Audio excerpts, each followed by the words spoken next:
Hello, everyone. We are joined by Qpert today, coming in after their game against Joblife. So, first of all, Qpert, thank you for joining us. I know that it's been a bit of a rough time this year, and I wanted to ask you firstly. I wanted to ask you about the story behind how this team formed because I know that after Pacific went to the current BBL squad, it was like kind of a very tumultuous time. So, I just wanted to talk about your journey this year and how the squad started first. Yeah, I think I don't remember exactly. I think I got like the call in like late November for the tryouts. We were like the last tier one team to do tryouts, and like the headquarters time leader called me. I had tryouts. Everybody had tryouts. I think they tried out most of the tier one and tier two players that they could try out. They also tried out like the Turkish rosters as well, and the international roster was performing better. Like they tried out both. Um, and basically the way it was built, I think I was picked first. Me and Seven were picked first, and then we slowly built a team. Um, I'm happy with everybody we picked, but it was kind of a tough roster building because I do think sometimes like even if you're in tier one, there was a lot of players who didn't even want to join, who didn't entertain trying out with us. So we kind of it was kind of built a little bit on like who wanted to come, who believed in the team and in the players and in the org, and we just kind of all came together. It wasn't really built the best. Like I think we had tryouts for like 10 days.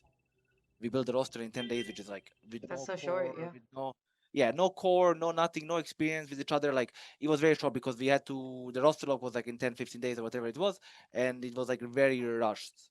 So we kind of went a little bit with the coin flip of the skill of the players, which is very high on my team, I genuinely believe.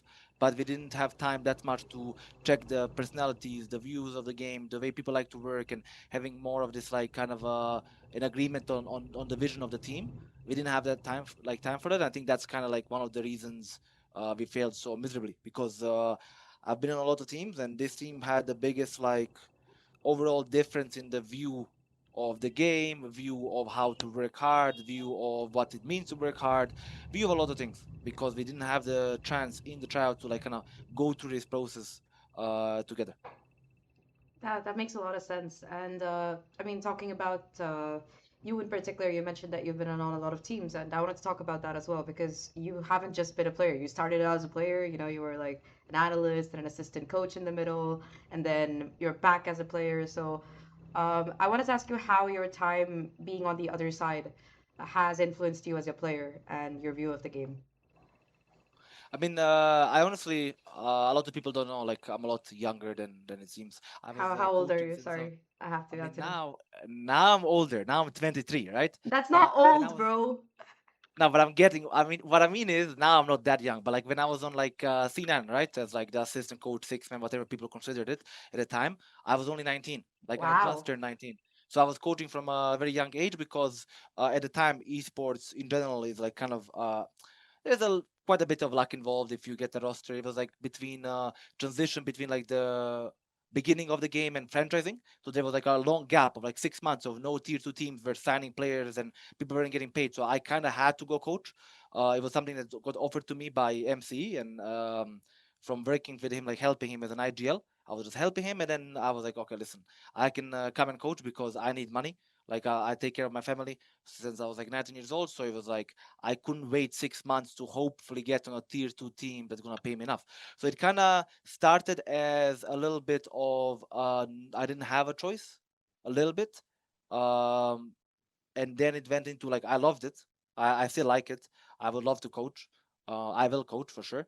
But I love the experience it gave me. I feel like then every time I was on a team, I was able to build a better bridge, mostly with every coach I had between coach and players. I understood both sides. I always want to be the guy who's like, um, I'm not gonna say like supporting. Like you cannot be always on the both sides, but like I understood. Like okay, for example, a very common topic these days is like how much you play. I was one of the people as a player. I understand playing less makes you perform better sometimes. Like having a little bit of time off, it's a very important thing. And then as a coach, I didn't have this perspective. I had the perspective of I want to work as hard as I can. I don't mind if I sleep 3 hours. I'm not there to perform. I'm there to make sure everything is ready. So it gave me a little bit perspective of both ways. Try kind of like a bridge in between.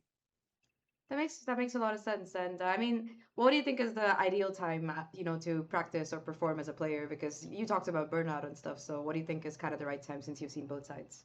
I'm just curious because I play a lot. So I mean, for me, the way I see it is kind of the sports perspective because I studied sports in school and I read a lot of books, but I'm also like really into like looking at like chess. It's the most similar thing to esports. Looking at this and looking at that. I think the way I always describe it, which is kind of weird, is there is no you cannot measure strain on your mind. For example, if you're somebody who's a runner and you run too much, you're gonna feel it in your legs, right? You're gonna feel it in your body. You're gonna feel it. You're gonna just feel dead, right?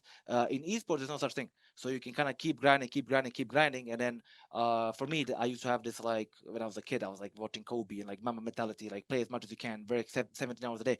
And then I realized like there is such thing as recovery. So for you to optimally perform, I always believe, and I always will believe, it's a perfect amount of like work. For example, I'll give like a dumb example. In the off season, you grind for like a month and a half. When the season is about to start, you actually reduce. So you kind of grind it, and then now you recovered. And when your recovery and grind is like in a good balance, you perform the best. This is from when there's always exceptions, like players and whatever who are exceptions. But mostly when I look at it, I can find a lot of examples where it's kind of like that. And more recently, from like talking to other teams, people are doing like, for example, five scrims, then four, then 3-3. Like they're going kind of that's down. crazy. So by the time they play official, you kind of play less the couple days before. And I actually think that's kind of a way I would have liked to do it. Hmm. We didn't manage this year to do it that way, but like on next team I'm on, I really want to push this like kind of staircase of like grinding. So next year, do you want to be a player or a coach? Out of curiosity. I mean, to speak truthfully, I wanted to be a player next year. I still want to, but I'm gonna check. I think I realized with time, I love competing. So I thought that if I love competing, I have to be a player. Like it was like my dream is like to play on stage and whatever. And this year kind of proved to me that like coming back to tier one when I was on senior whatever, it feels the same. When I was a coach, my competitive spirit is still the same, whatever. So I don't mind both. I want to play. The only issue is obviously like I had a very bad year. Do I want to go back? Um, like I don't mind going back to tier two. There's nothing wrong in being in tier two. But will I find a project that I believe in, that I believe is good in like when it comes to the organization, when it comes to the players, when it comes to like the salary and all these things? I don't know if I'll be able to find it because we had a bad, like horrible year. So I'm welcoming both. I genuinely realized this year that I learned to let go a little bit and just accept things as they come. So whatever comes, that's what I'm gonna do. Honestly, it's very pragmatic of you. And I mean, after a year of playing with these players, two questions. Firstly, when you replaced Waddle with C9, how did you manage to kind of build that team chemistry, especially since you mentioned that that was kind of a struggle in the beginning? When we got Vol, yeah. I mean, I think that's the problem. I don't think we did. I think we failed. Like Waddle to me is a great player. I think we failed him. Um, I think on this roster, like the biggest problem we had was like our chemistry is just so bad.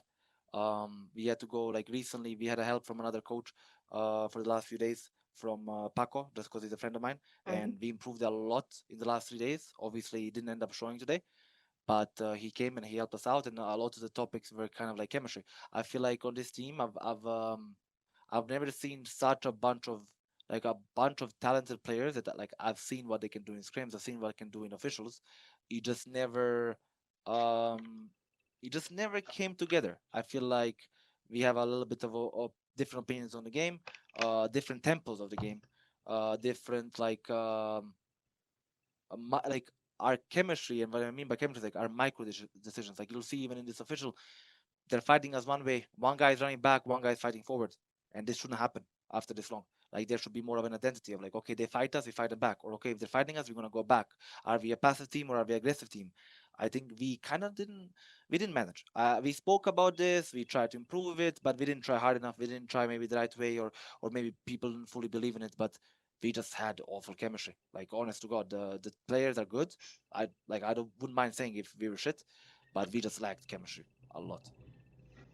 Got it. Makes sense. So, since you mentioned you are considering projects next year, is there anybody on the team who you'd like want to rejoin with, try things again? Well, or next year, heading into next year, what do you think is the biggest lesson that you've learned from this year? Um, okay, that's two questions. I'll answer both. Um, I wouldn't mind playing with any of my teammates. Like I'm like genuinely. Obviously, I'm a little bit closer with Ninja, who I play with on Liquid Academy, and I've spent the most time with Seven because of whatever reasons. Like we kind of spend the most time together, and I have a similar view of the game with him in terms of tempo, in terms of the way to work. Like, but at the same time, I work very well with Vol and Alorante, like genuinely. So I wouldn't mind with anybody. It's the more the question is like depends on the rest of the roster. Like it Mm-hmm. depends how we like going together. For this, what is the thing I learned? I mean, I just learned something kind of new. Dysfunction ruins everything. We were a very dysfunctional team. My only goal for next year, player code doesn't matter.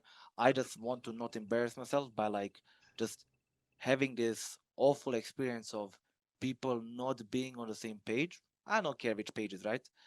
People not being on the same page, it's impossible to play, and it's impossible to enjoy playing, and it's possible to enjoy scrimming. It's impossible to enjoy like life in general. Like I didn't get to enjoy Berlin that much. I didn't get to enjoy scrimming for the past few months because there's always like a problem to solve. There's always like a thing to do. Um, there's not much enjoyment. So for me, for next year, like I'm gonna focus on two things. No matter what, from day one, trying to enjoy where I am more.